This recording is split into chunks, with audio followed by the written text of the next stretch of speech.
Dr. Rice Sugar Free Diets. La la la la la la. Dr. Rice Diabetic Rice Nittirendi. Hanumakonda police headquarter ముందు యువకుడు ఇక్కడ tower ఎక్కాడు. ఇక్కడ hoarding ఎక్కి ఆత్మహత్యకు ప్రయత్నిస్తున్నాడు. ఎందుకంటే తనకు ఇందిరమ్మ ఇళ్లలో తన కుటుంబం పేరు కానీ తమకు సంబంధించినటువంటి పేరు లేకపోవడం పట్ల ఆందోళన చెందుతున్నాడు. తను పాషాగా ఉన్నాడు. ప్రస్తుతానికైతే రామ్నగర్కు చెందినటువంటి తను ఇప్పుడు ప్రస్తుతానికైతే ఇందిరమ్మ ఇళ్ల లబ్ధిదారులు తన పేరు లేదంటూ ఒక ఆవేదన చెందుతూ ఉన్నారు. ప్రస్తుతానికైతే ఒక్కసారి ఇక్కడ డివిజన్ ఇందిరమ్మ ఇళ్లకు సంబంధించినటువంటి ఇన్ఛార్జ్ మనతో ఉన్నారు. అసలు పేరుందా అన్న అనేది? అతని పేరున్నది, అతని శాంక్షన్ అయింది. అతని పేపర్లు లేట్ కావడం వల్ల 3 రోజుల టైం పడుతుందని చెప్పినాము. నాతోటి మాట్లాడి అన్నా నాకు ఉన్నదా అంటే 3 రోజులలో వస్తుంది రా, నీ పేపర్లు లేట్ అయినాయి కదా అని చెప్పినాము. అనుకోకుండా ఎక్కడం జరిగింది. అతని పేరున్నది. వాస్తవంగా అతనిది వరదల్లో కొట్టుకపోయిన మాట వాస్తవమే. మున్సిపల్ అధికారులు కూడా వాళ్ళ ఇంటికి వచ్చి 1-2 సార్లు కూడా ఎంక్వైరీ చేయడం జరిగింది. తప్పకుండా అతను ఎలిజిబుల్, అతనికి శాంక్షన్ అయి ఉన్నది. అతని పేపర్లు లేవు. ఆ వరదలో ఆ పేపర్లు కొట్టుకపోవడం వల్ల మళ్ళీ మనం మున్సిపల్ ఆఫీస్ నుంచి తీసుకోవడం వల్ల లేట్ అయింది. పేపర్లు లేటుగా సబ్మిట్ చేయడం వల్ల ఆగింది తప్ప అతని పేరు లేకపోవడం కాదు. ఖచ్చితంగా అతను ఎలిజిబుల్, అతనికి ఇల్లు వస్తుంది. భరోసా ఇచ్చిండ్రా? మరి భరోసా లేకపోవడం వల్ల ఉన్నది, భరోసా ఉన్నది. అతనికి చెప్పినాం కూడా. అతనికి వాళ్ళ ఫ్రెండ్స్ ఉన్నారు. ఏమవుతారమ్మా మీకు? ఫ్రెండ్ అవుతాడు. అతని పేరు ఏం పేరు? ఆయన పేరు మొహమ్మద్ పాషా. నిజంగా ఇద్దరికి ఏమైనా ఇబ్బంది పడ్డారు? అట్లా ఇబ్బంది అంటే వరదలలో ఇల్లు పోయింది, అందుకోసమే ప్రాబ్లంలో ఉన్నాడు. ఇంద్రమ్మ ఇల్లు రాకుండా ప్రాబ్లంలో పడ్డాడు. అంతే. వస్తుందని భరోసా అయితే ఇస్తున్నారు కదా? భరోసా ఉందండి, పేరు వచ్చింది ఆల్రెడీ, లిస్ట్లో నేమ్ ఉంది. కానీ ఆయన కొంచెం కన్ఫ్యూజ్లో ఉన్నాడు, అంతే, ఏం లేదు ప్రాబ్లం.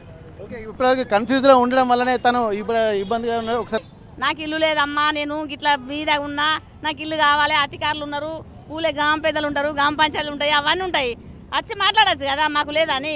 మరి అక్కడికి ఎక్కి దునికి మళ్ళీ ఉరుకుతుండేది మంచి అయినా నిలబడి మాట్లాడాలి కదా. మనం ఇంత జనం ఉన్నాం, ఈ జనంలో నిలబడి మాట్లాడచ్చు కదా, మరి ఎందుకు ఉరుకుతుంటానా?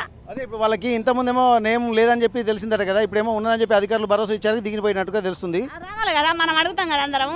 ఉన్నాక ఎందుకు ఇస్తలేరని మనం అడుగుతాం కదా అందరం. మరి తను ఎందుకు ఉరకాలి?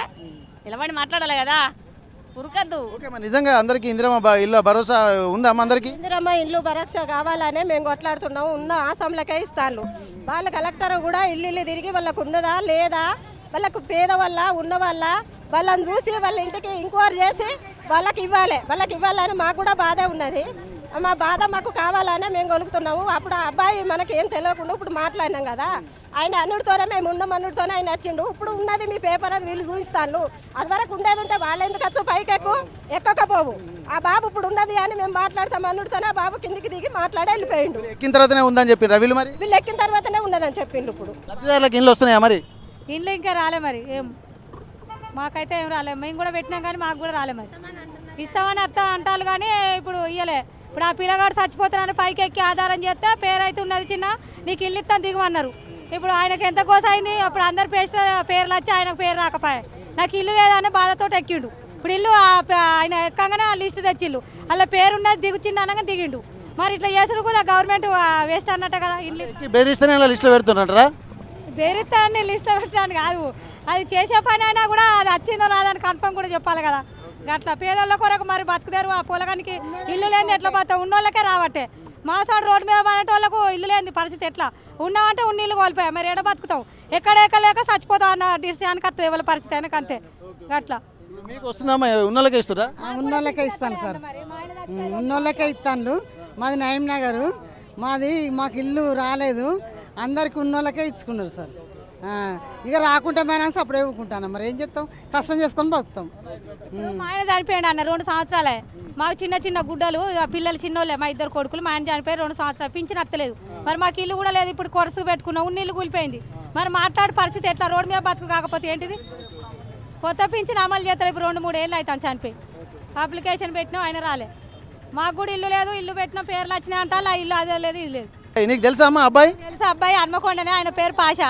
ఆకూరల కాడికి రోజు వచ్చేది, ఏడ్చుకుంటే చెప్పేది, అక్క మాకు ఇల్లు కూలిపోయింది, అందరికి ఇల్లు వచ్చినాయి, నాకు ఇల్లు వస్తలేదు, ఉన్నవంటే ఇల్లు లేదు, నా పరిస్థితి ఏంది, నాకు ఇల్లు కావాలని కూడా 10 రోజుల కాంచి ఏడ్చుకుంటే చెప్తాడు ఆయన.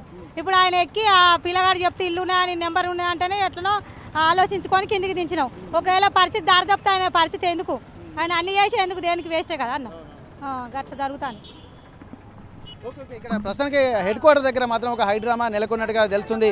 ఇక్కడ ఇల్లు రాలేదని చెప్పి పాషా అనే అతను ఇక్కడ హోర్డింగ్ ఎక్కి కొంతసేపు బెదిరింపు పాల్పడడంతో ఉన్నటువంటి స్థానికులు కూడా అందరు ఇక్కడికి వచ్చి అనేక ఇబ్బందులు పడుతున్నటువంటి తనని చూసి తనకు ఒక భరోసా ఇచ్చారు. ఇందిరమ్మ ఇళ్ళ పేరు లిస్టులో తన పేరు ఉన్నదని చెప్పిన తర్వాత తనకు కన్ఫ్యూజన్లో ఎక్కడన్నటువంటి ఇక్కడ స్థానికులు కూడా చెప్తున్నారు. ఆ ఇందిరమ్మ ఇళ్ళ కమిటీ డివిజన్ ప్రెసిడెంట్ కూడా ఆర్టీవీతో మాట్లాడారు. కానీ అవగాహన లేకనే తను హోర్డింగ్ ఎక్కినట్టుగా తెలుస్తుంది. గతంలో తనకు ఇల్లు లేదన్నటువంటి మాట వాస్తవమే. తనకు సంబంధించినటువంటి అన్ని డీటెయిల్స్ తమ దగ్గర ఉన్నాయి. మున్సిపల్ నుండి కొన్ని పేపర్లు రావడంలో లేటు కావడం వల్లనే ఇది ఆలస్యం అవుతుందన్నటువంటి ఒక విషయం మాత్రం ఇక్కడ ఉన్నటువంటి డివిజనల్ ఇందిరమ్మ ఇళ్ళ డివిజనల్ అధ్యక్షులు కూడా చెప్తున్నటువంటి పరిస్థితి. ఏదేమైనప్పటికీ కూడా తను నచ్చ చెప్పడంతో ఇటు పోలీసులు ఇటు డివిజన్ కార్యకర్తలు కూడా నచ్చ చెప్పడంతో చివరికి తను దిగి వెళ్ళిపోయినట్టుగా తెలుస్తుంది. ఏదేమైనప్పటికీ కూడా ఇక్కడ ఒక హైడ్రామా అనేది పోలీస్ హెడ్ క్వార్టర్ ముందు నడిచినట్టుగా తెలుస్తుంది. ఇండియా పాకిస్తాన్ తాజా అప్డేట్స్ కోసం డౌన్లోడ్ చేసుకోండి RTV లైవ్ యాప్.